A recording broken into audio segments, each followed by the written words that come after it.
आनंद लो प्रतिदिन के जीवन का में आपका स्वागत है। मुझे खुशी है कि आज आप मेरे साथ जुड़े हैं, क्योंकि मेरा विश्वास है कि हम कुछ ऐसी बातें बांटेंगे जो आपके लिए जीवन बदल देने वाली हो सकती हैं। हम यहाँ ब्रायन ह्यूस्टन के साथ हैं, जो कि सीनियर पास्टर है हिलसॉन्ग चर्च के सिडनी ऑस्ट्रेलिया में। वो कल भी कार्यक्रम में थे, आज वो फिर हमारे साथ है और हम चर्चा कर रहे हैं उन चुनावों पर जो महत्वपूर्ण होते हैं। ब्रायन, आज फिर आपका स्वागत है। धन्यवाद जॉयस, ये उत्तम है। तो ब्रायन, चुनाव, हमें संक्षिप्त में बताइए कि चुनाव कितने महत्वपूर्ण हैं। हाँ, सच में वो सब कुछ है। जीवन चुनाव के बारे में है, जीवन निर्णय है। वचन कहता है कि बुद्धिमान के लिए जीवन ऊपर बढ़ते जाता है यदि वो बुद्धिमानी से चुनाव करे। तो जीवन में कुछ करवटें और मोड़ है, परंतु हम उससे जाते हैं तो ऊपर जाते हैं। दुर्भाग्यवश कुछ लोगों का जीवन ऊपर जाने के बजाय नीचे जाता है, और मैं सोचता हूं कि ये चुनाव का फर्क है। ब्रायन, मैं सोचती हूँ कि लोग सोचते हैं कि उनकी परिस्थितियां उनके जीवन पर राज्य करते, परंतु ये तो उन परिस्थितियों के प्रति हमारी मनोदशा है, और आपकी मनोदशा तो आपके चुनाव पर आधारित है ना?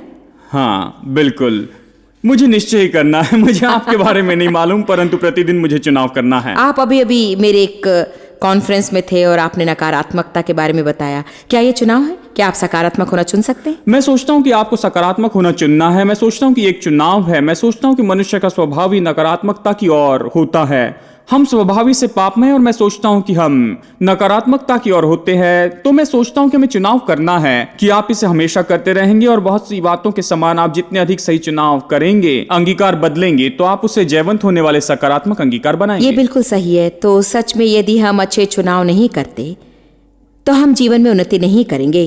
और आज हम चर्चा करना चाहते हैं कि हम चुनाव करें कि भूतकाल को जाने दें और तिरस्कार में ना जिए। तो हम मेरे हाल ही के कॉन्फ्रेंस में आपकी शिक्षा की कुछ झलकियाँ दिखाएंगे, परंतु उससे करने के पहले हमें बताएं कि तिरस्कार में जीने का क्या अर्थ होता है। हाँ, फिर मैं सोचता हूं कि हर मनुष्य के पास ये मौका होता है कि तिरस्कार में जिए।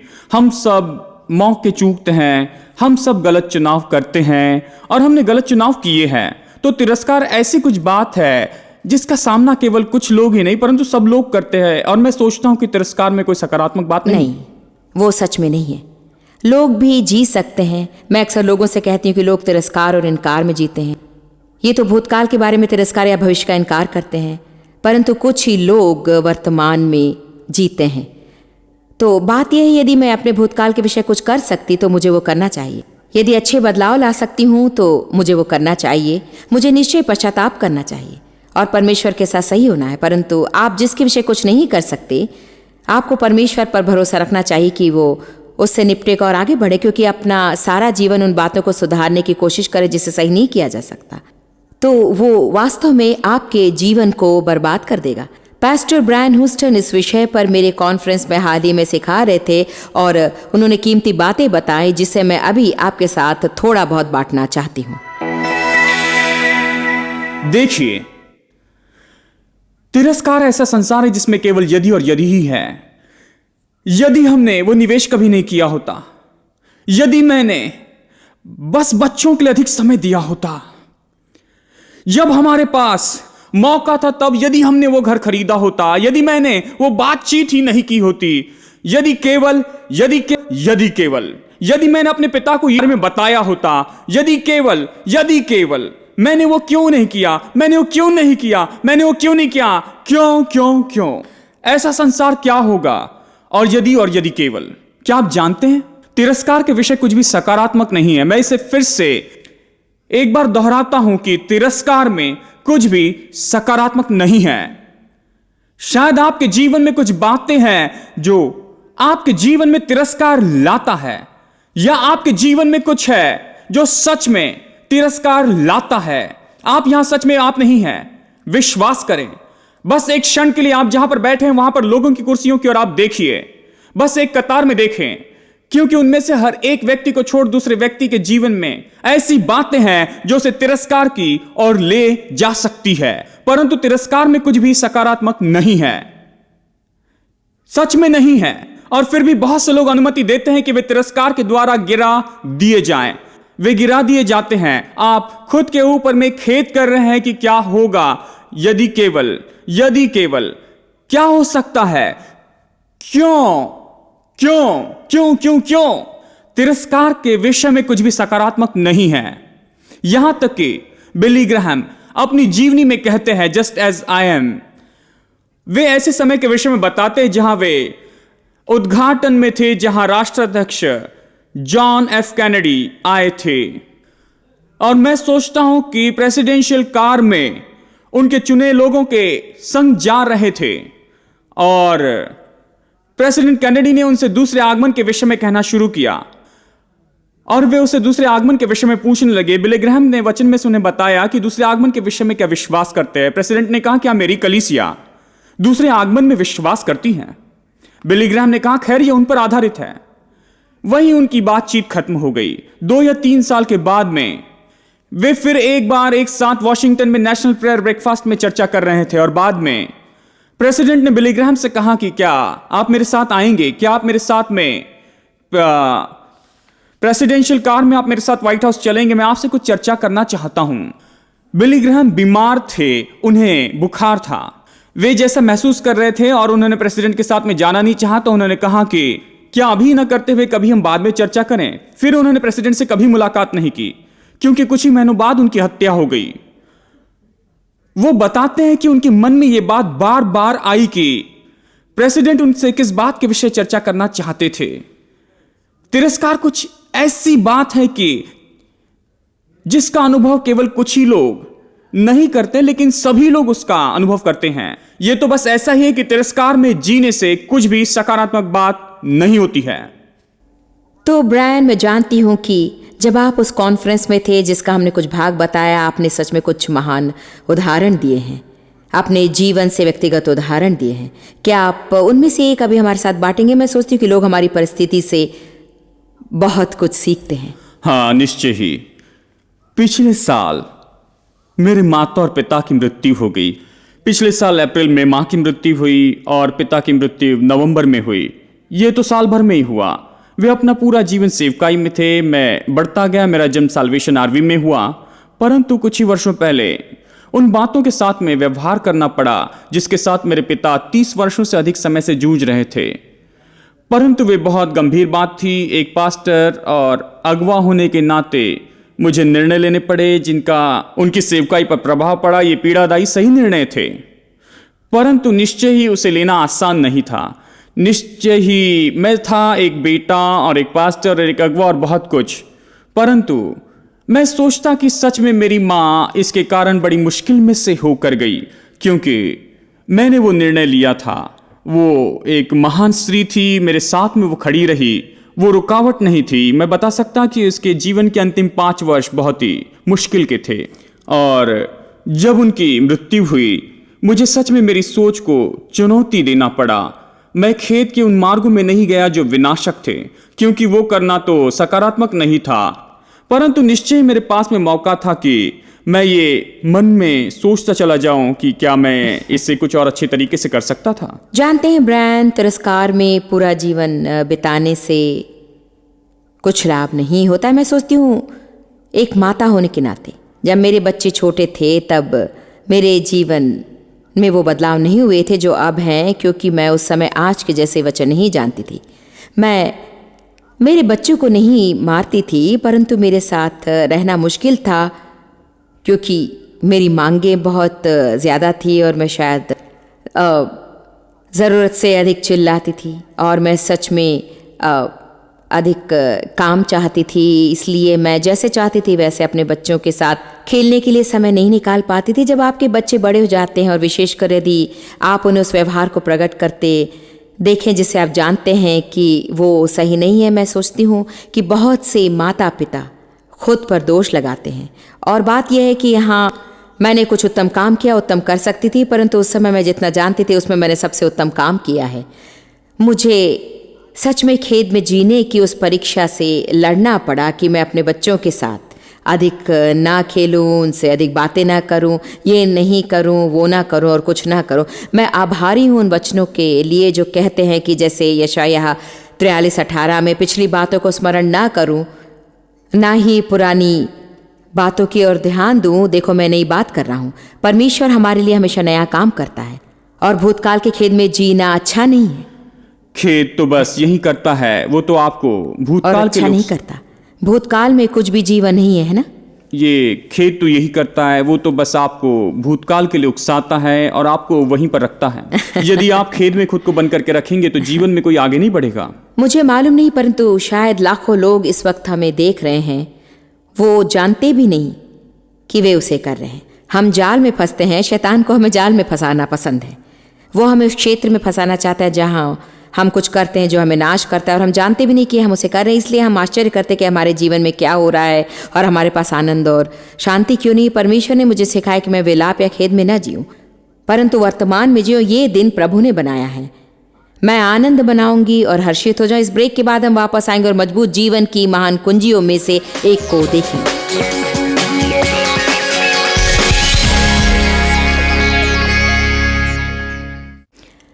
यहाँ ब्रायन हुस्टन की किताब how to make voice choices में वो बताते हैं कि एक मजबूत जीवन के निर्माण में एक महान कुंजी है।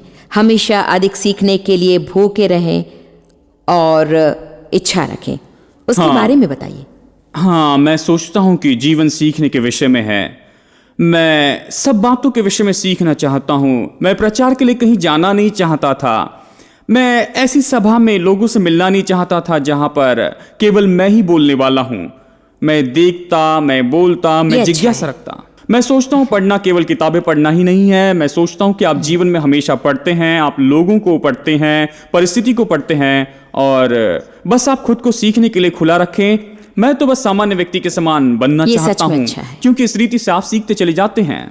सचमुच अच्छा है ब्रायन। मुझे याद है मेरी एक सहेली, वो अब प्रभु के साथ है, परंतु वो सच में बहुत बातें करने वाली थी और उनके पति शांत थे, परंतु वो सच में बुद्धिमान व्यापारी थे और उनका बहुत फलवंत व्यापार था। एक बार हम सब कुछ लोगों के साथ थे, हम सब किसी बात के विषय बातें कर रहे थे और वो कुछ भी नहीं कह रहे थे और बातचीत के अंत में जब केवल वो दोनों ही थे तब उसने उनसे कहा, उसने बाद में मुझे ये सब बताया, उसने उनसे कहा कि आपने क्यों बात ही नहीं की और उन्हें क्यों नहीं बताया कि आप क्या जानते हैं। उन्होंने कहा, मैं पहले से जानता हूं कि मैं जानता हूं। मैं शांत रहकर ही जाने की कोशिश कर रहा था कि वे क्या जानते हैं। वही जीवन है ना। और ये सच में एक उत्तम उदाहरण है कि कैसे हम बस हमेशा बातें करना चाहते हैं। और आप ये कह रहे थे कि अच्छा है कि हम शांत रहें, तो हम सच में हमारे आसपास के लोगों को देखना है और उनसे सीखना है।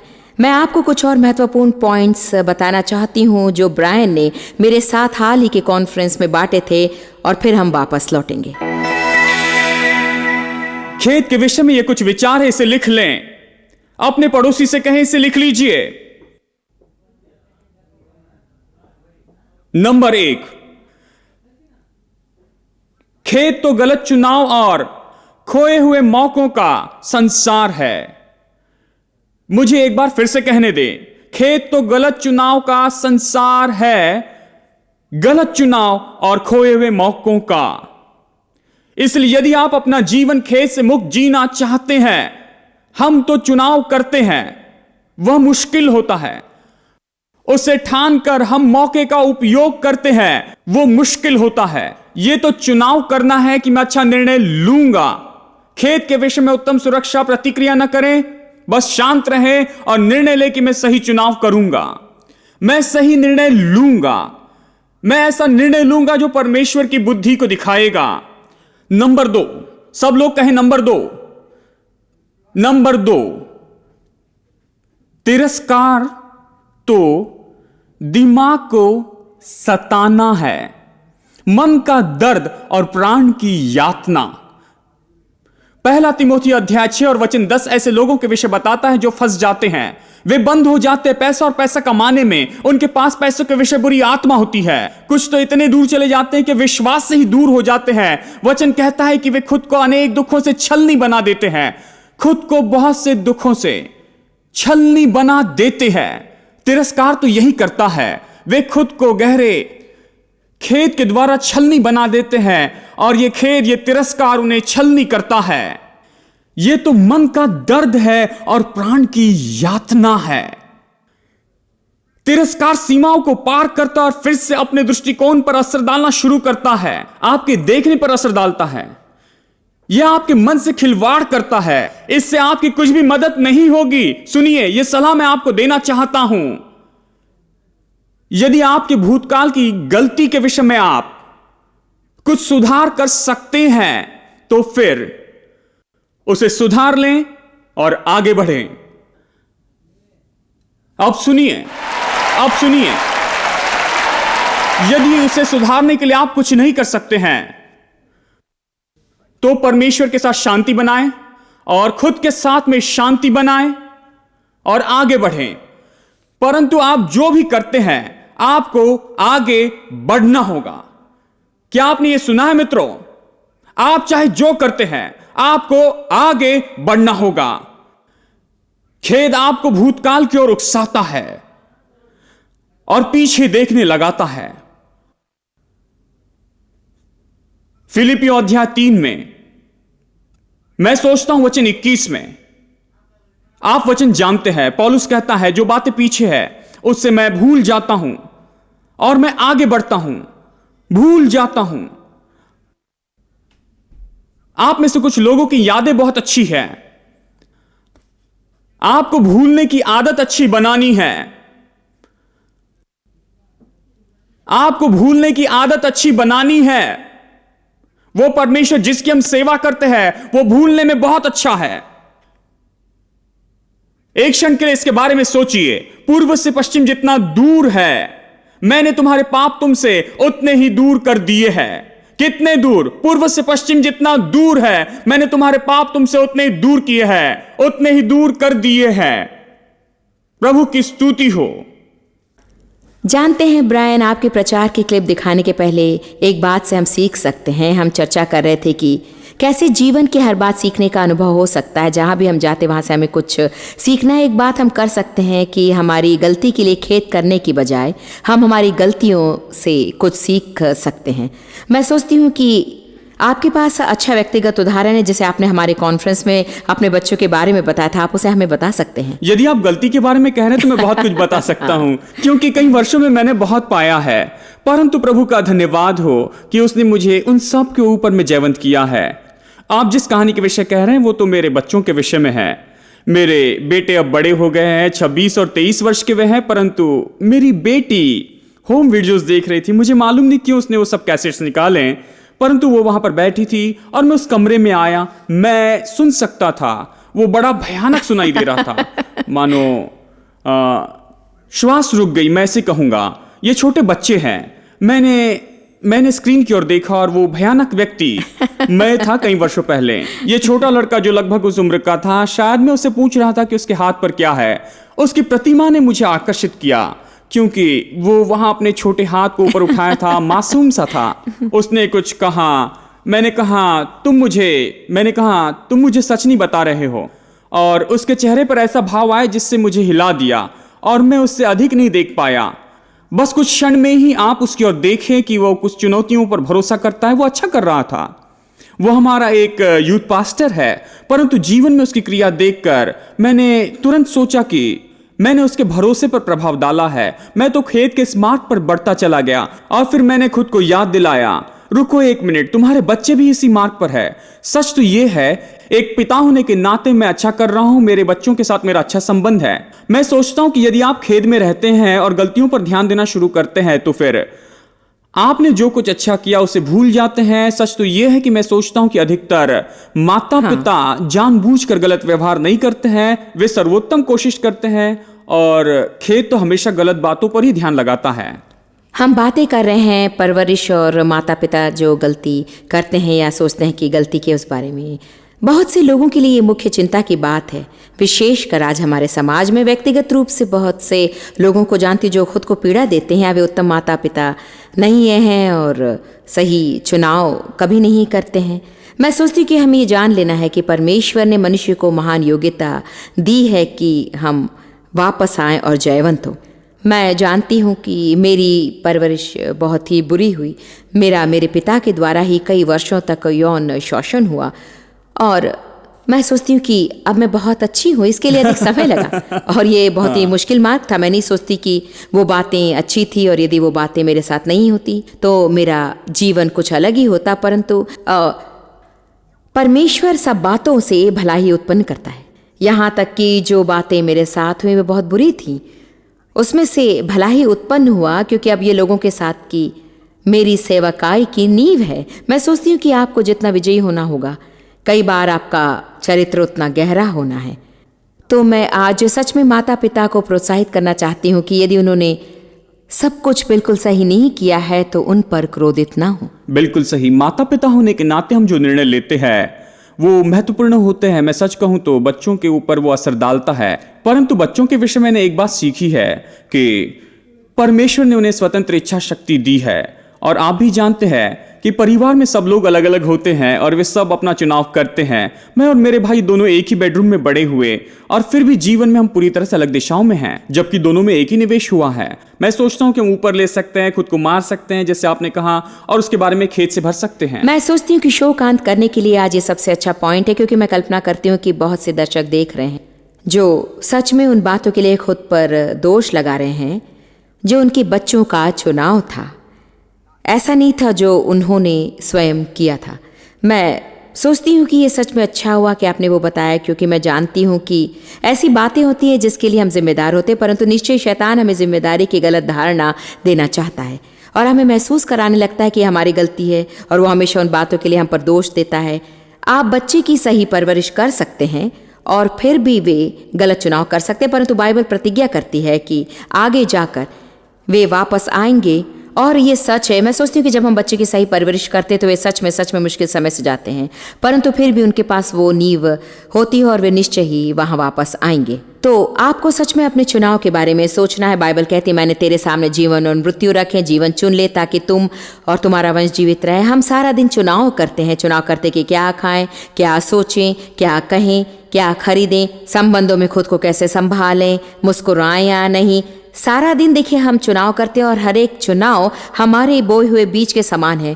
और बाइबल हमें स्पष्ट बताती है कि हम जो बोते हैं वही हम काटते हैं। एक बार फिर मैं आपको प्रोत्साहित करती हूँ कि आप अपने चुनाव के बारे में प्रार्थना करें। आपने जो पहले चुनाव किए हैं उससे भी उत्तम चुनाव करें। और आज हम ये स्रोत का ऑफर दे रहे हैं उसे ले, क्योंकि जैसे हमने आज आपसे कहा, आपको सीखने वाला होना चाहिए। एक बुद्धिमान व्यक्ति हमेशा सीखना चाहता है। तो साथ बने रहें, सारी जानकारी लें। हम आपसे प्यार करते हैं और कल फिर मिलने की आशा करते हैं। प्रभु आपको आशीष दे।